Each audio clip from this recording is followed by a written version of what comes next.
Good morning, good afternoon, everybody. Louise, just a quick sound check. You can hear me okay? Loud and clear, sounding good. Perfect. So good morning, my time, everybody. It's 7 in the morning over here, and 20 hours ago, I was up in the Scottish Highlands on vacation with my family, and we got home at about 11 o'clock last night. And so my team and Louise have been emailing me since 6 o'clock this morning saying, Stuart, are you awake? Are you awake? So yes, I'm awake, but I'm a little bit worried about all of you because you've been on this session for quite a few hours now. So I give you full permission to stand up, turn around, wave your arms around, just get yourselves re-energized for this final push to the end. As Louise said, you know, we focus on project prioritization. And, you know, portfolio leaders often think of prioritization as just being this thing you do once a year. It's part of the budgeting cycle. It's really not very interesting. It's a pain, right? It's a political process. Nobody likes it. Nobody enjoys it. And at some level, my goal today is to change your mind, right? I don't want you to think of it that way because it really isn't a budgeting process. Prioritization is actually all about the things that you've just been talking about. It's all about delivering good value. It's about delivering successful projects. It's about enabling your organization to achieve its business goals. So, you know, Jade was just talking about emotional intelligence and things and people. Well, prioritization is all about people. It's about multiple people with different agendas, all trying to figure out what the best thing, you know, where the best place is to invest your resources. But of course, those people are fallible. Those people are political beasts. You know, we evolved in communities where politics matters. And so here we are, we like to think of ourselves as highly evolved beasts, but actually right there at the back of your brain, the lizard is still sitting there. And he wants to fight for his chunk of the food, and that's very often how executives act when they're prioritizing projects. So I have some slides, and I also have a little bit of software I'm going to show you, but not really a demo. It's really just to illustrate some of the points that we'll be making. So before I carry on, Louise, just give me a quick nod that you can see the slides, if you would. This is... Yep, looking good. Excellent. Okay, perfect. And excuse the very strong cup of tea. That's going to keep me going through this session. That's okay. We're going to have a beer. Excellent. All right. So let's dive in. The agenda, if PowerPoint will help out. There we go. So we're going to look a little bit at why prioritization matters now, with emphasis on the now, for obvious reasons. We're also going to go and look at a really difficult problem, which is, you know, people always talk about strategic alignment, this magical thing, right?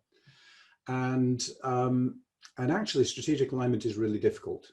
It matters a lot, but it's really difficult. Then we're going to look at how to use that as part of the prioritization process, how to use strategic alignment to make sure you're picking the right projects, and then how to use that prioritized list to balance your portfolio.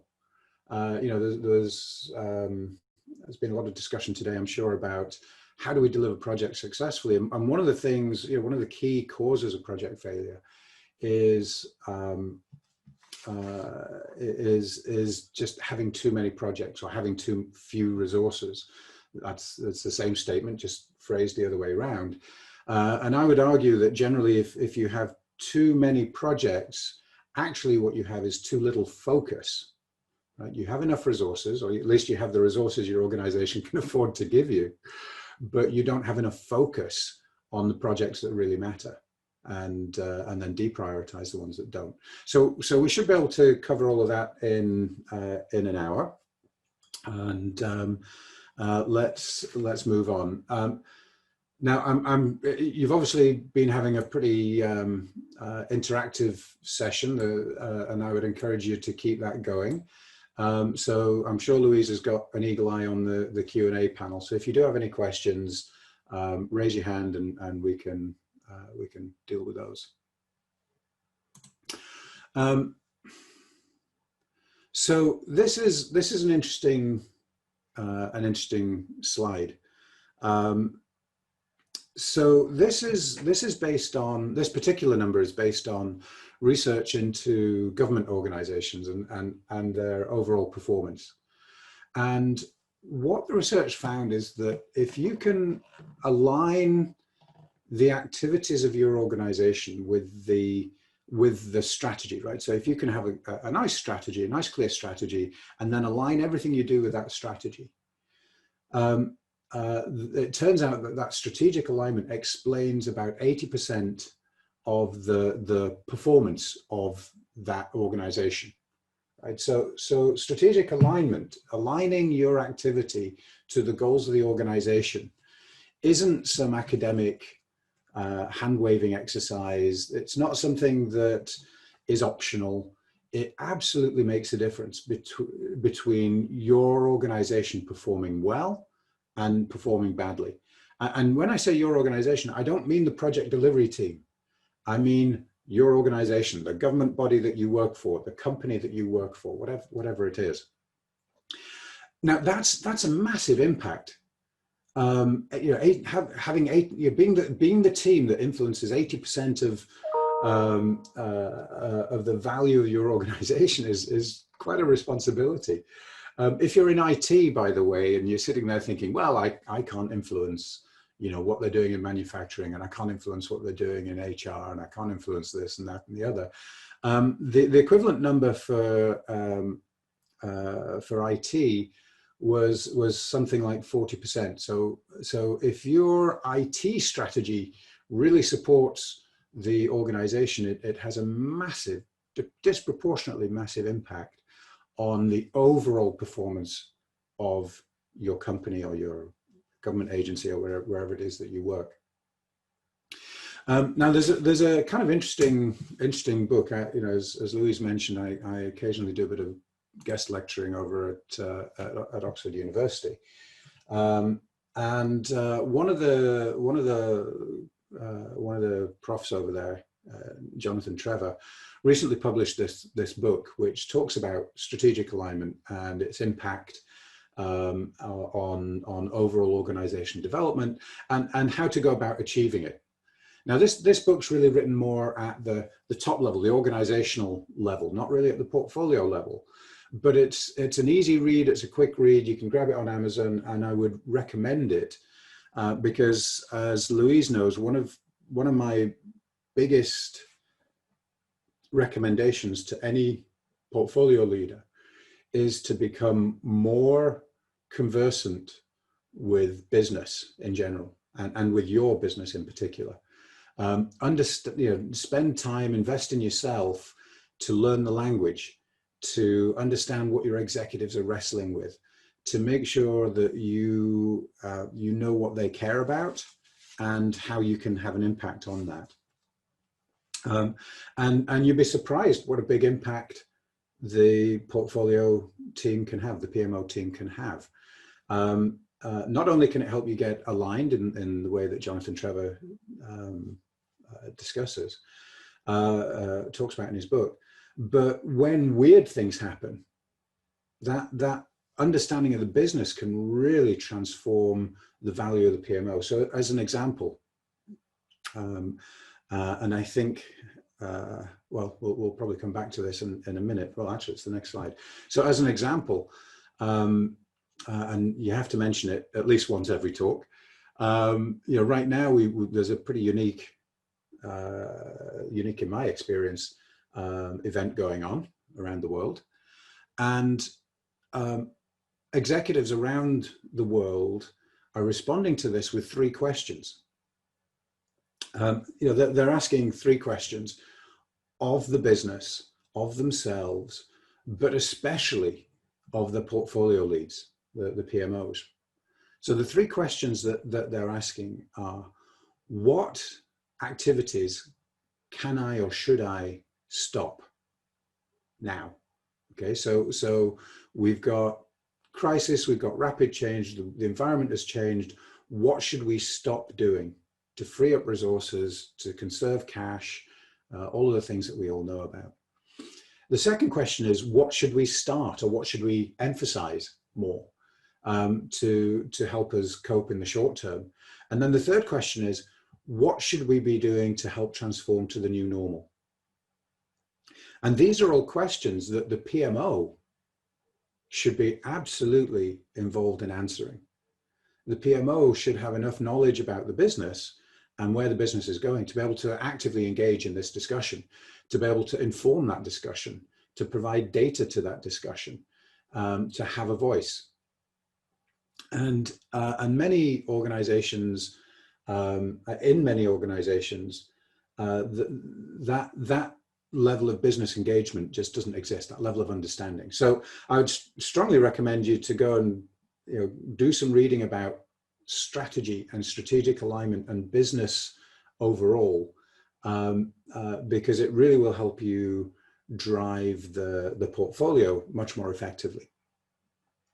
So these three questions have actually acted as something of a wake-up call for senior leadership in many organizations, because they realize that they don't have a good understanding of what's important, what's really important, and what's important in the context of change and uncertainty. There's no way of measuring it. There's no way of quantifying that. And so what we're seeing all kinds of organizations, some doing a really good job of getting their arms around prioritization, prioritizing their activity, doing a really good job of that and doing it quickly. But we're also seeing organizations where it's been done really badly, where people are going out and fighting for their political corner, or they're defending their own projects because they're my projects. And they're not looking at what activities are going to make the biggest impact. So this is really interesting, because executives are suddenly starting to realize the importance of this thing that up to now they just thought of as part of the planning cycle, right? Every year we're going to have a fight, we're going to have a political fight, we're going to pick some projects and move forward. Now they're realizing that the projects they pick have a direct impact on their ability to execute the business and to de-risk the business moving forward. So this represents an opportunity for the PMO to step up and say, right, it's time to upgrade the way that we've been doing this, right? It's time to do it properly and to look at best practice and to really engage in that. To go from this sort of once a year political fight to something that looks a lot more agile. You were all just talking about agile a few minutes ago. Within the portfolio level, doing this governance thing of selecting which projects to be in, there's certainly an opportunity to be far more agile while at the same time being far more focused on delivering strategic value. And that strategic value really does, as I said, it really does matter. Projects are far more successful if they're aligned with your corporate strategy. So, I'm not going to read the slide for you, but the message from this one is that projects that are aligned with strategy are far, far more successful. So this data comes from PMI, Pulse of the Profession. So those of you who've read that document, you'll know that it's based on a survey of several thousand PMO leaders around the world. The data is reasonably good as these things go. So it's not some vendor making up some numbers and then waving it around. This is PMI data, so it's really important, in other words, to be selecting projects that really support your overall direction. They're going to be more successful. Now, unfortunately, as an industry, we're not very good at doing this. Okay, so this data again came from the PMI. So 1 in 5 projects, 1 in 5 of the projects you're working on today are probably waste, right? So the phrase in the PMI report was something like, projects that are so badly aligned they should be stopped tomorrow, right? So these aren't even the projects that just aren't very well aligned. These are the ones that are just pointing in completely the wrong direction that should be stopped tomorrow, which is a pretty good definition of waste. So 20%, 1 in 5 of your projects are being, 20% of your resources are being allocated to projects that really aren't adding a load of value. Gosh, that's quite a big number. And at the same time, half of the projects out there are under-resourced. Okay, and again, this is all PMI data. Now, if you think about projects being under-resourced, if you want to guarantee project failure, under-resourcing your projects is a really good way to do it, right? So, so this picture's from Cat in the Hat, which, if you don't know it, it's a children's book. I used to read this to my kids even before they were born. I would read this every night to my wife's belly, and because I read some research that showed that when fathers do that pre-birth, when they read their kids a story every night, the children respond much better to them when they're eventually born. They actually recognize your voice. My kids are now 12. I'm not sure they respond that well to me, but anyway, Cat in the Hat. He kind of does this trick where he's kind of balancing on a big ball. He's juggling loads of stuff in the air. As you can see, he's balancing all this stuff. And the children in the book say, no, that's not a good idea. You're going to drop it. He says, no. I can do this. I can do this. In fact, bring on more. And then the next phrase is something like, that's what the cat said. Then he fell on his head, right? And that's what happens when you take on too many projects, or if you don't have enough resource.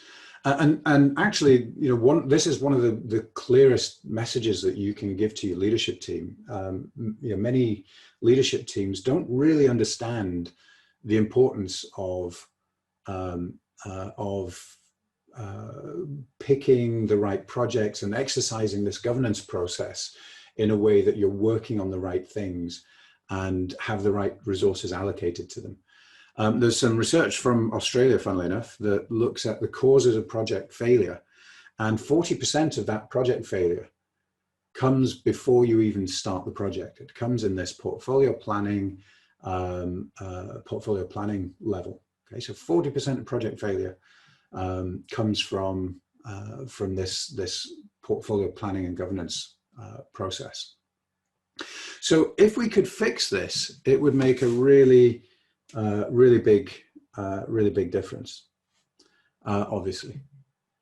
So some of the things, so obviously, we talked about not having enough resources, and I've hinted at this piece before. This is the most common cry that I hear from PMO leaders, and I just disagree with it. I'm sorry. You have the resources you have. You may have the ability to get more resources, you may not, but you have the resources that you have. So, you have, at some level, you've got the right amount of resource that the organization can afford to give you. And as I say, you can make a case for more resources or fewer resources, but, let's work with the fact that or the assumption that you've got enough resources. So what you're lacking is focus. You're trying to do too much with the resources that you have. Right, so think of it this way. We all take a salary, and that salary has to see you through the month. And so you can go and buy a new swimming pool and drive a Ferrari and eat out every night at really expensive restaurants. And at the end of it, you can say, I don't have enough money. And the answer is no. It's not that you don't have enough money, it's that you're spending too much money. You're trying to do too much with the money that you have. Okay, it's the same thing with project resources.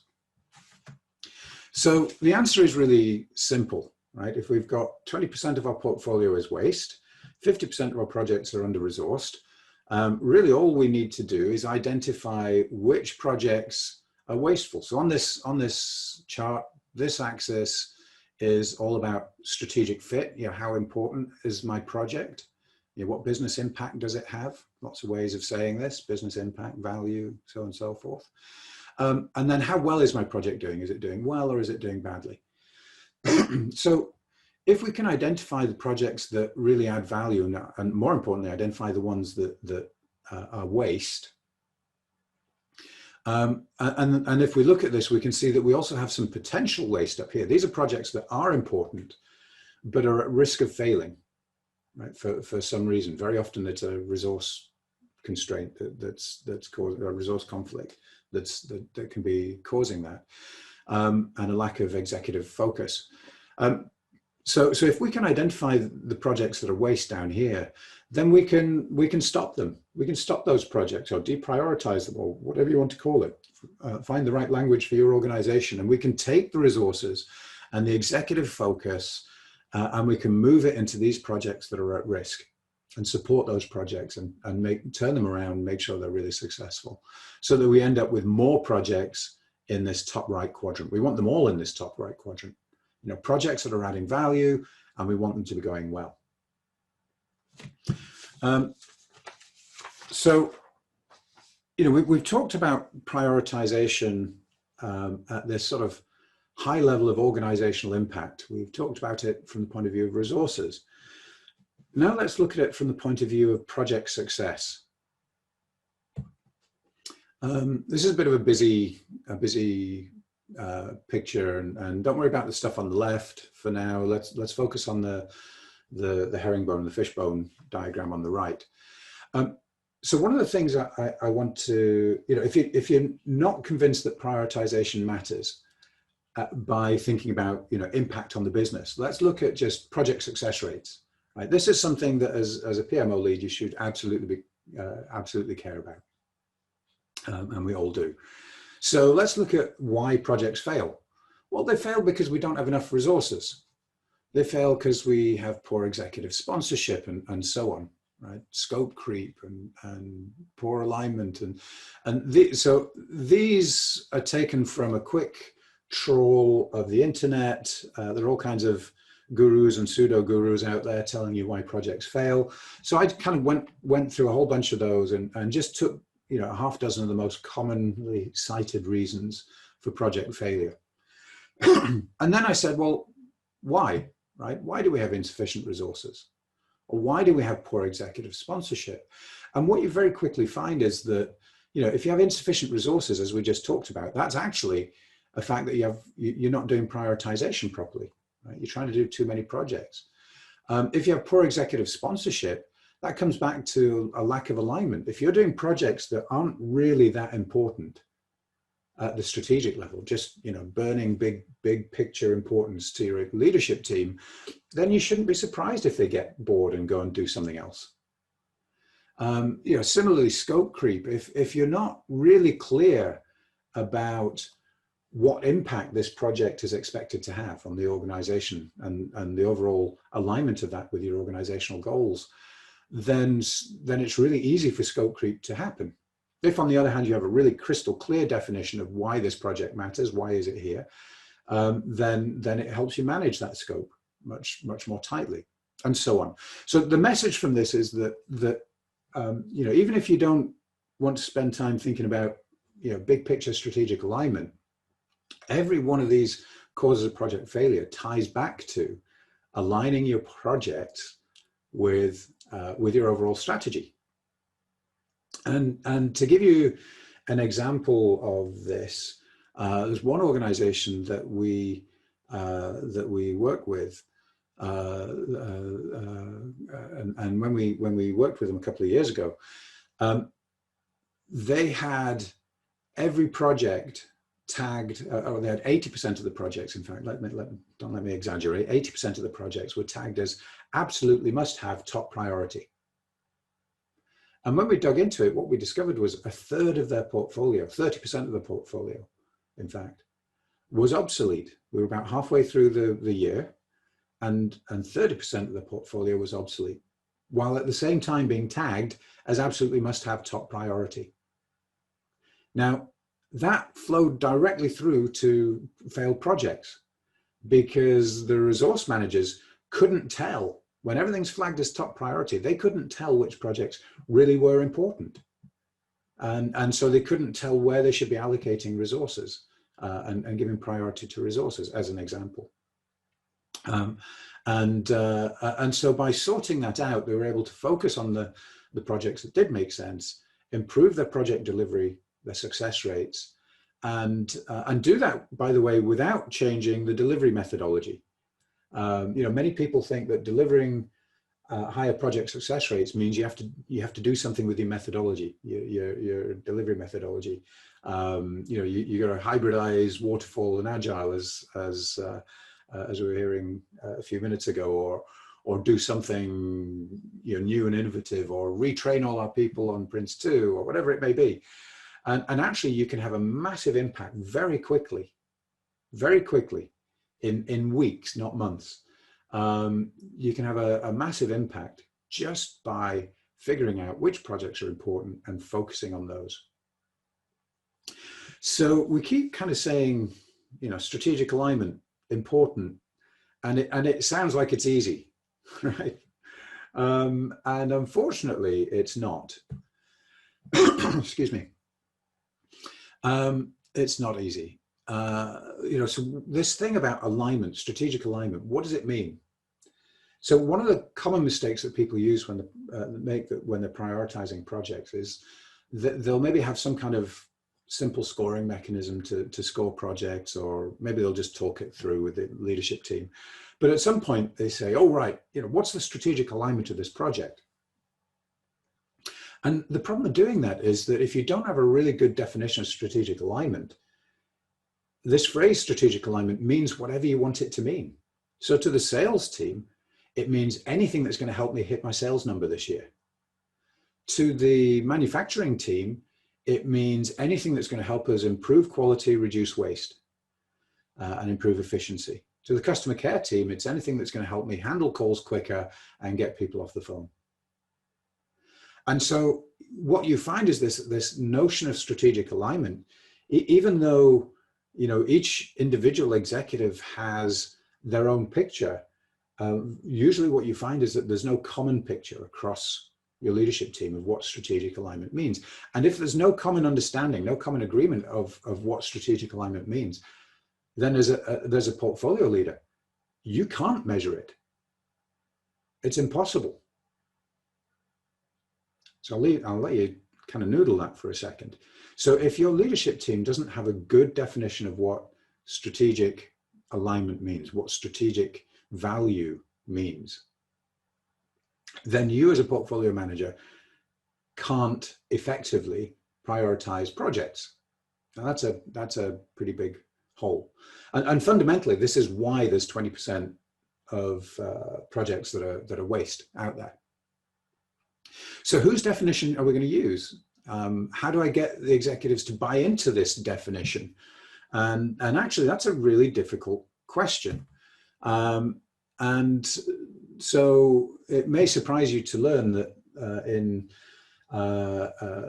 business schools, in engineering departments, very often in engineering departments, around the world, in universities, there are some very, very bright people trying to solve this problem. How do we prioritize projects effectively?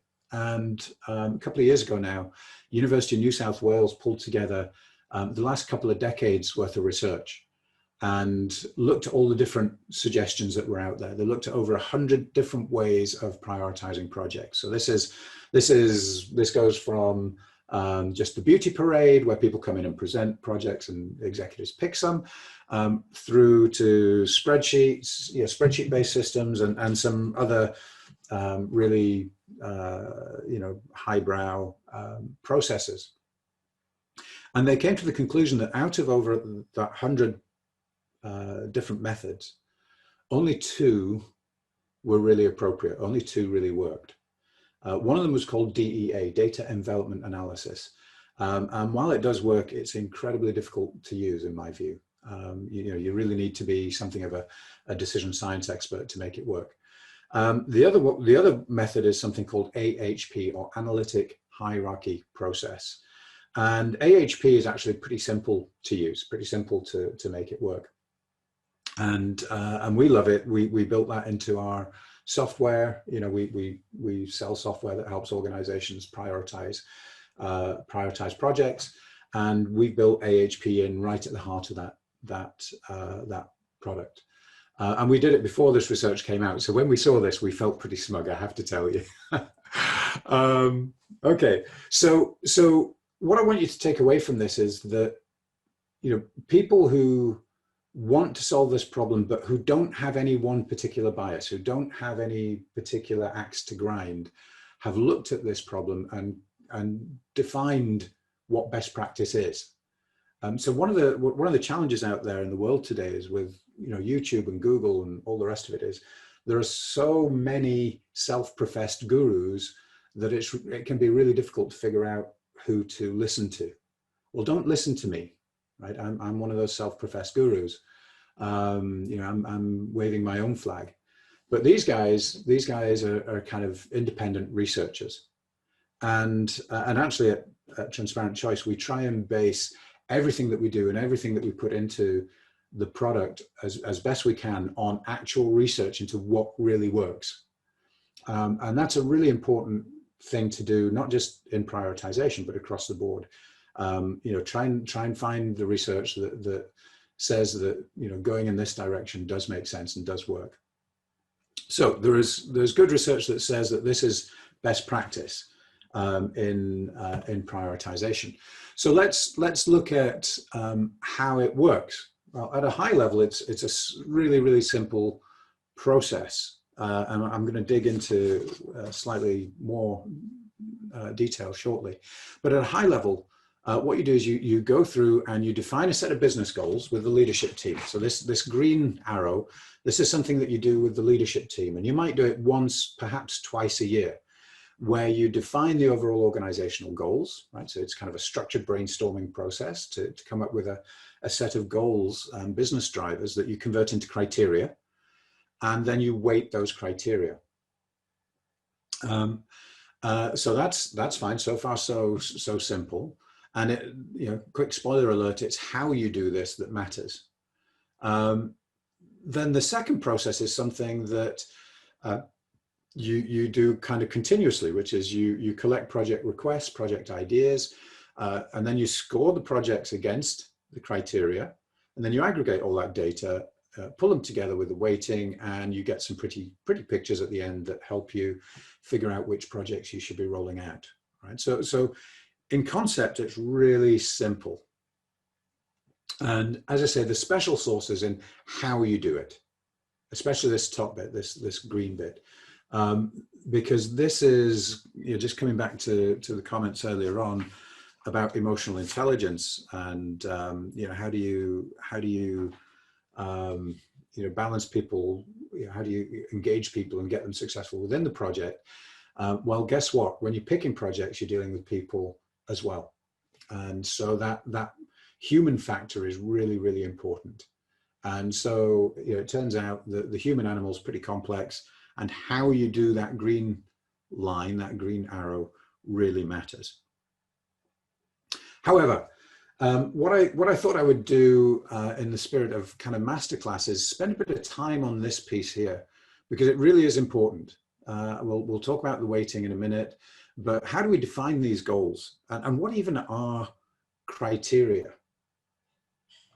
So criteria are just things that we use to discriminate between good projects, the ones that add value, and bad projects, the vanity projects or the knee-jerk reaction projects.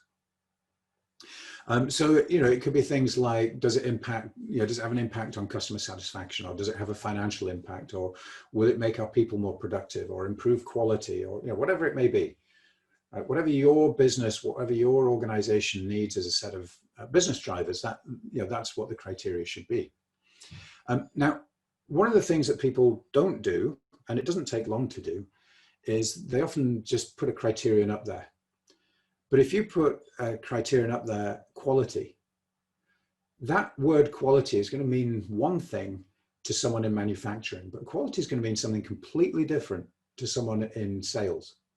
So whenever you write down a criterion, and this is kind of a life lesson for any decision you're making, whenever you write down a criterion, write down a definition and get agreement, socialize that, get agreement about what the definition, the description of that criterion is, and a clear statement of why it matters, why you've included it.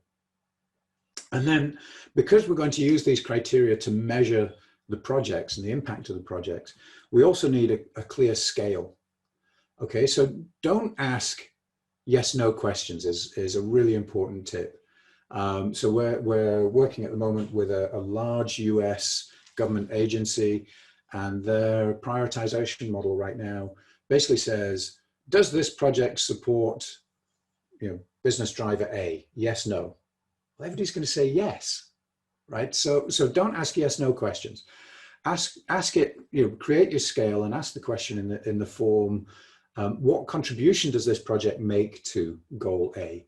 And have a scale from, no contribution, you get a 0, up to a high level of contribution.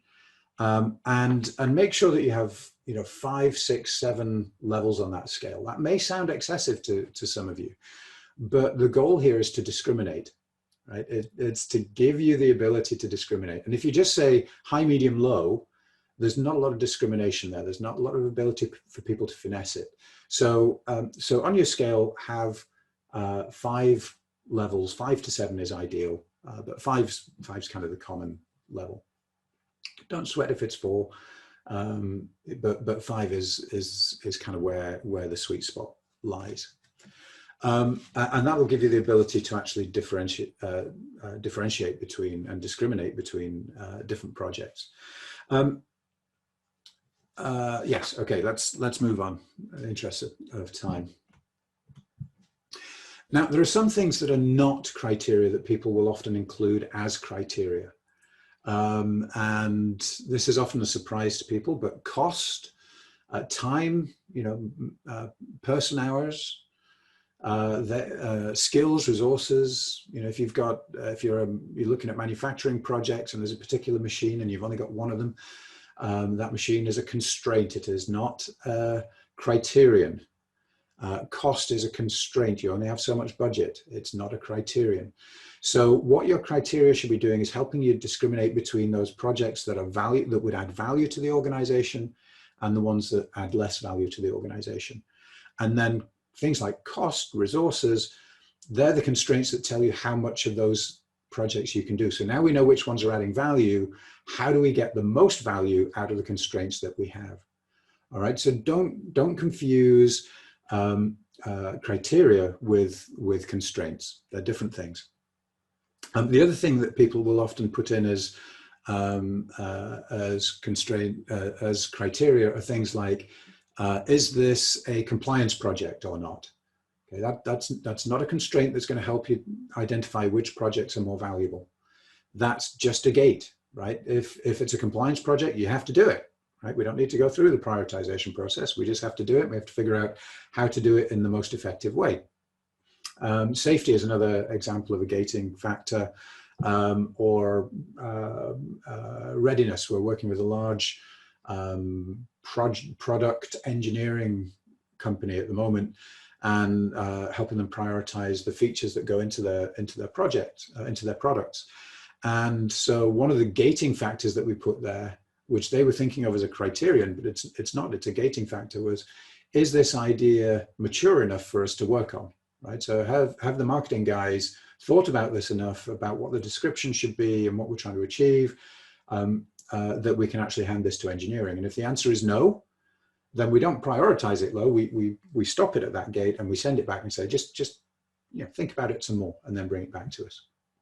All right, so be clear about the difference between, or rather, I hope it's helpful to think about the difference between a criterion, something that's going to help you differentiate between projects that really add value and those that don't, and resources and gating factors, which are important, but they're not helping you identify which projects are more attractive.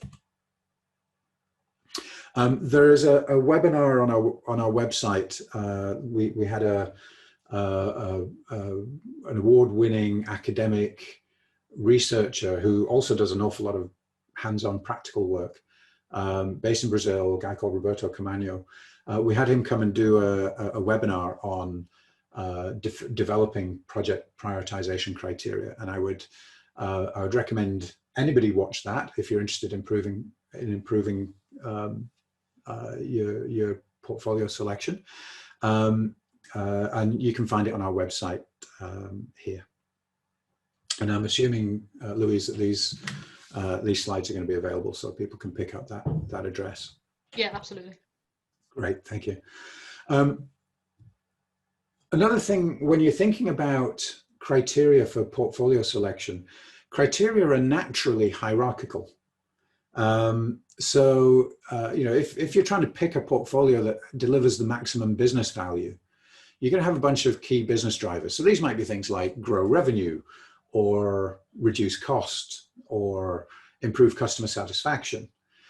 But those things are so high level, those ideas are so high level, they're not terribly useful when it comes down to measuring the impact of a project on those business goals.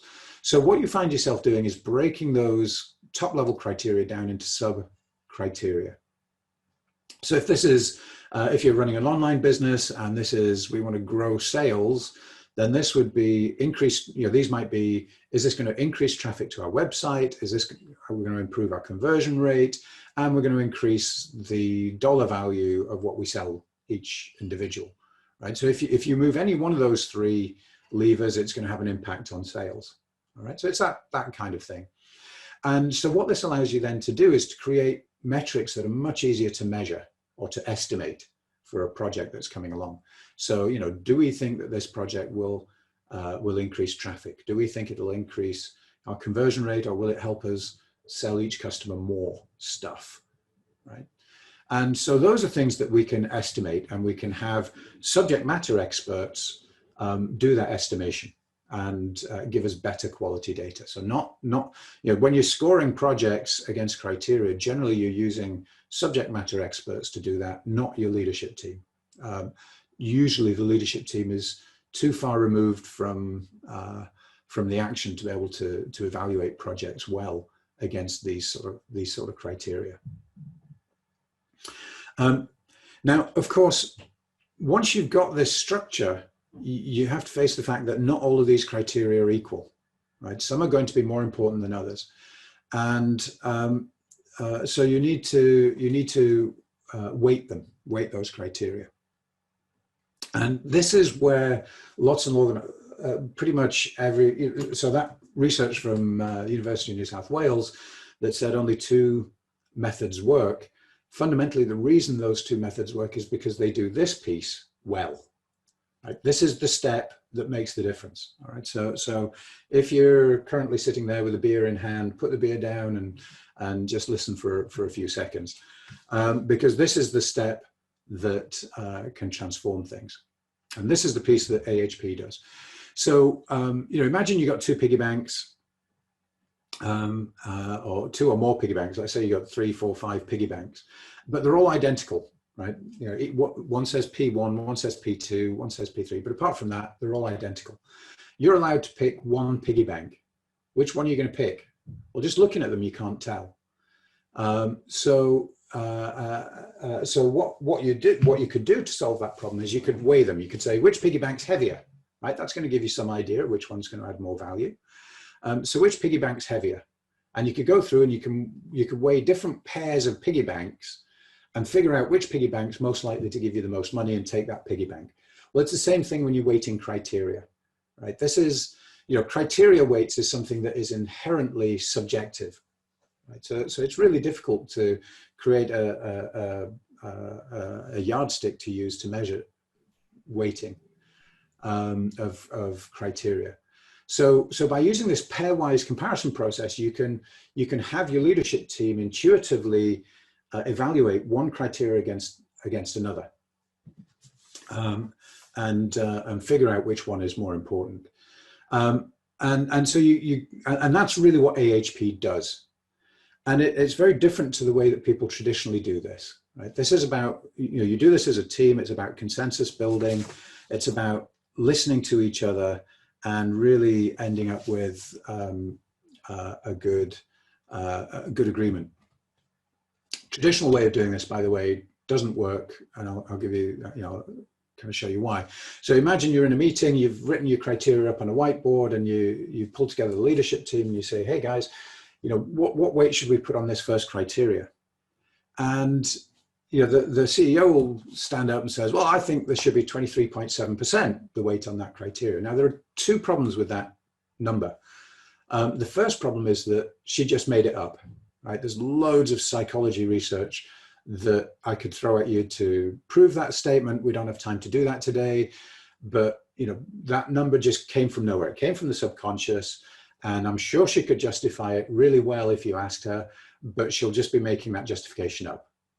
And again, that statement's backed up by a bunch of psychology research. Go read Dan Kahneman's book, Thinking Fast, Thinking Slow, if you want to learn more. It's a fun read, and it'll scare you to death in terms of how bad people are at making decisions.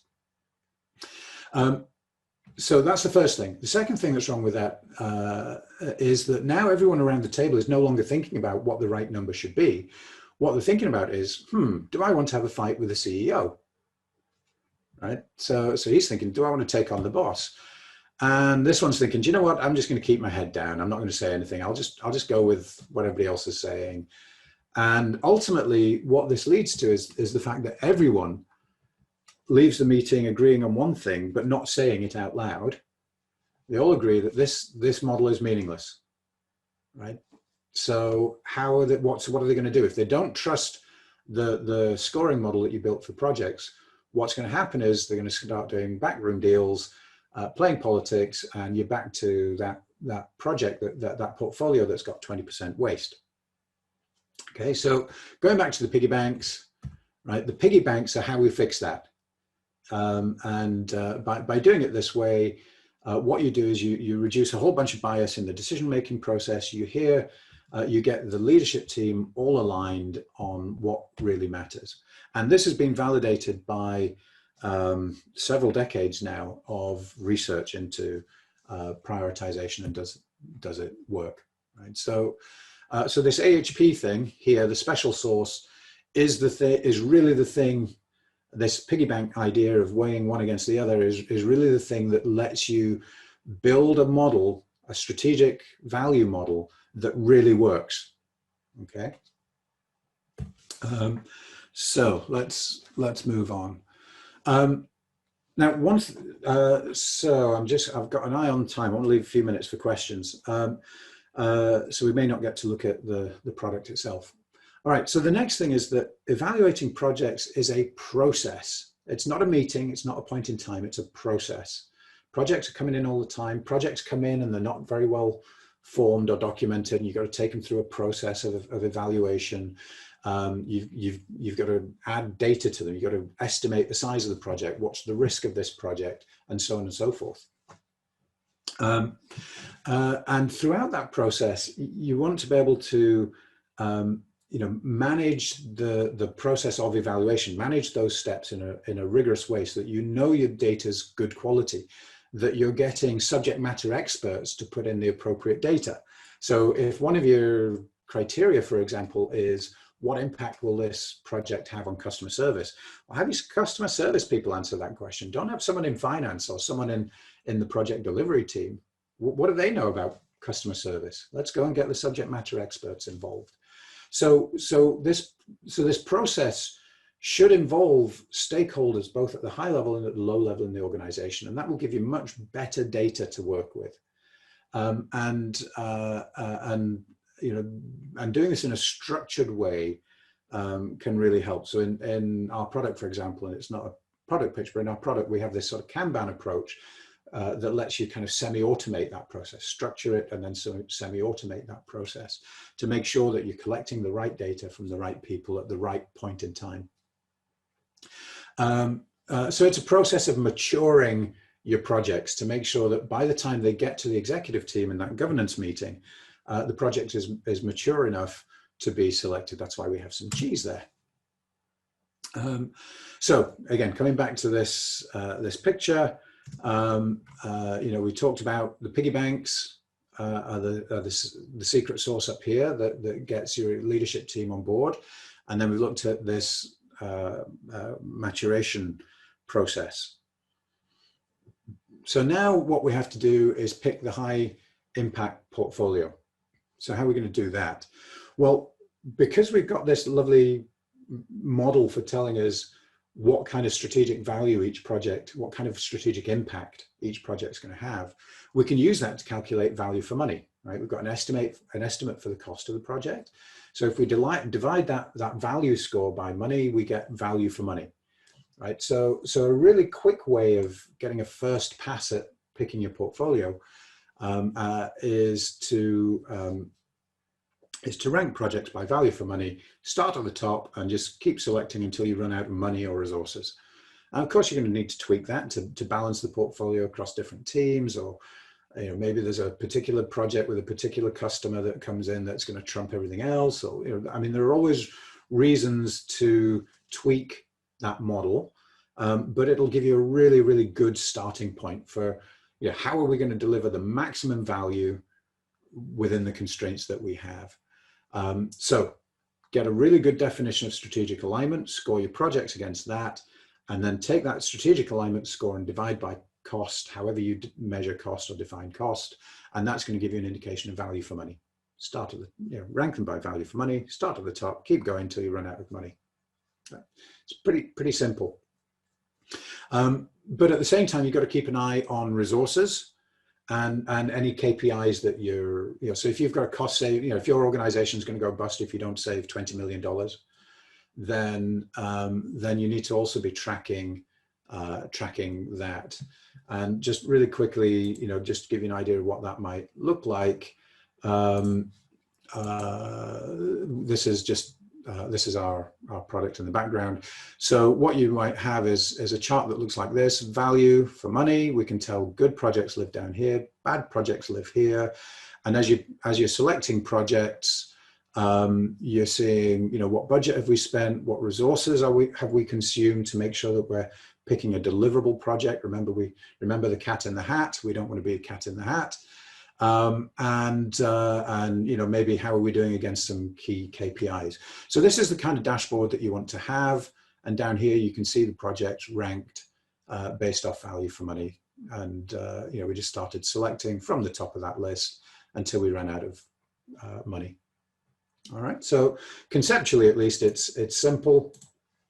In practice, as we've seen, it's a little bit more complicated. And again, the thing I want you to really remember is that the journey matters, right? So just having a spreadsheet isn't enough. It's how you got there that really matters and is going to determine whether or not it's a successful process.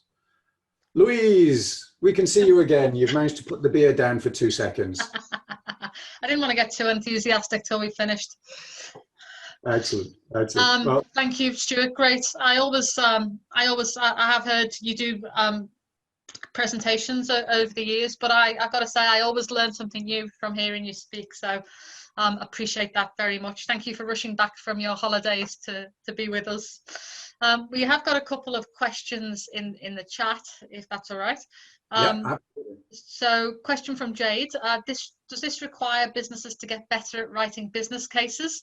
So defining benefits and so on. What's your view on that? Yeah, in fact, I would say that it's a way of helping businesses get better at writing business cases. So one of the challenges is that, it's a great question, Jade, actually, because it leads into one of the most common mistakes that people make. So one of the most common mistakes people make is they say, write a business case to justify your project. And so what people will do is they'll say, oh, if we do this project, we will make $20 million more revenue and save $13 million in costs, right? And so there's an implicit assumption in most business cases that the only thing that matters is money. And that's not true, right? Money does matter, but other stuff, strategic direction matters actually probably more. If you get the strategic direction right, the money will take care of itself. So that's the first challenge with business case. Well, actually, the first challenge is organizations just not writing them, right? You have to have a business case of some sort.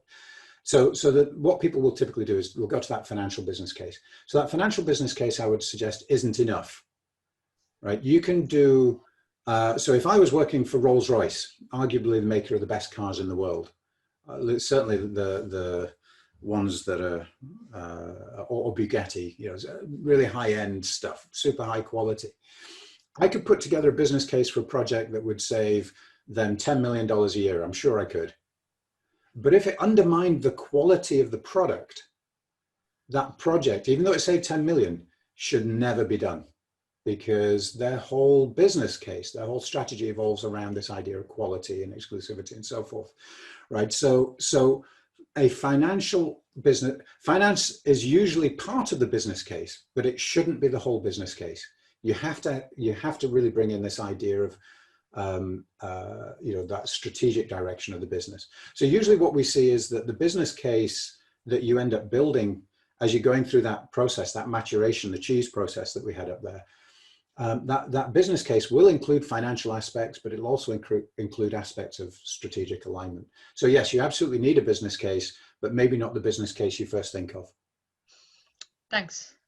Amani's asking, great question. Is there any tool you could possibly recommend to use? Well, I couldn't possibly say. What do you reckon, Louise? Oh, look, in the interests of full disclosure, obviously, Stuart is the CEO of Transparent Choice. Transparent Choice is the tool that does this, and we partner with them in Australia to support the rollout of such.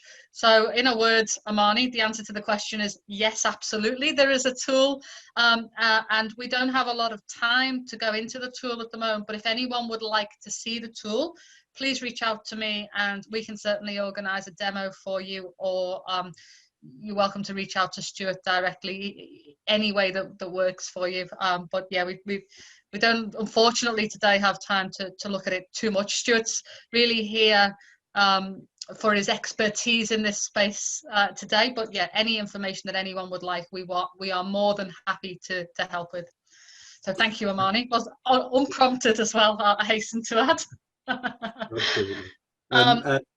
And just if you go to our website and go to the resources section here, the blog and the ebooks, guides and more section has loads of free resources that will help you learn more and dig into it.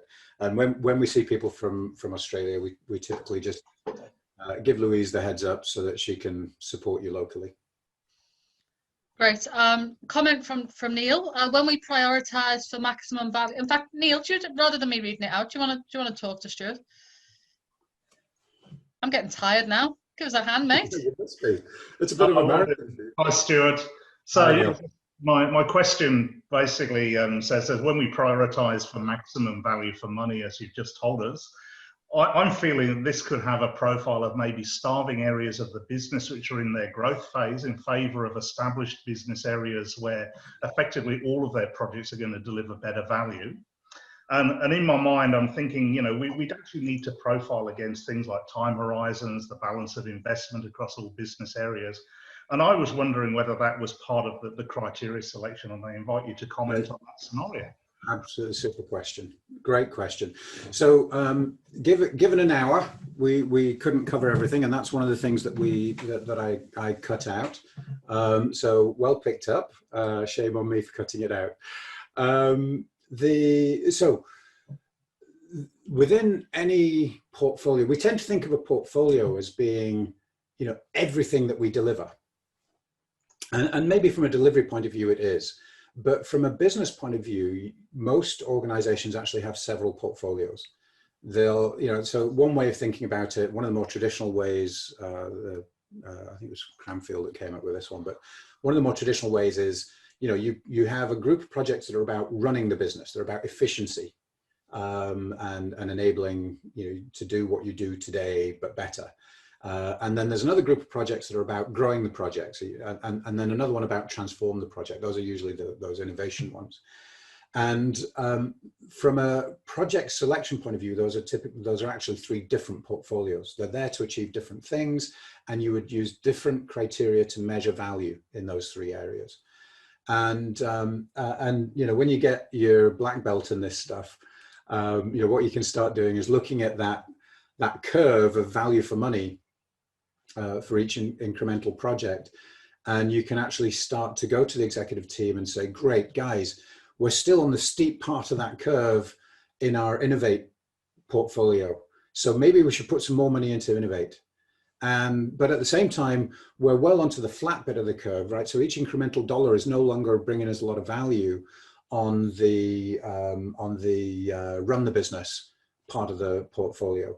So maybe what we should do is reduce the spending on that part of the portfolio and put some of it into the innovation portfolio, and just help your executive team visualize and understand that, first of all, they have these 3 buckets, and help give them some insight into where they can best deploy the resources of the business to have the most impact. So it's absolutely super question, Neil. Thank you for that. And hopefully that answer made sense. Thanks, Neil. Thank you. Good answer, Stuart. Last question of the day from David. Have prioritisation guidelines changed during COVID? Something I was interested in asking you as well, Stuart.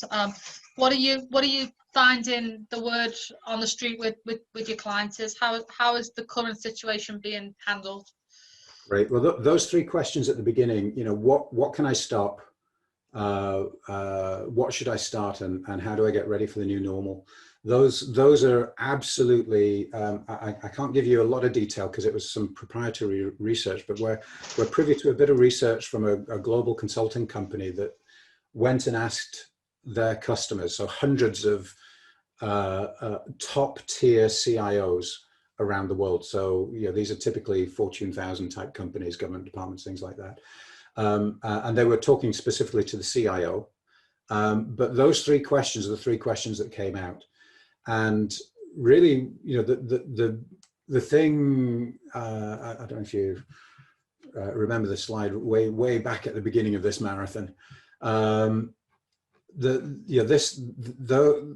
COVID has really acted as a wake-up call, I think, for those leaders, because they suddenly realized that they didn't know why they were doing projects. So I think COVID has changed it, but maybe not in the way that you think about it. Most businesses, I think, are getting to the point now where they're on top of the initial crisis and they're starting to think long term, and really what the long-term picture, the long-term strategy for most organizations we're talking to hasn't changed very much.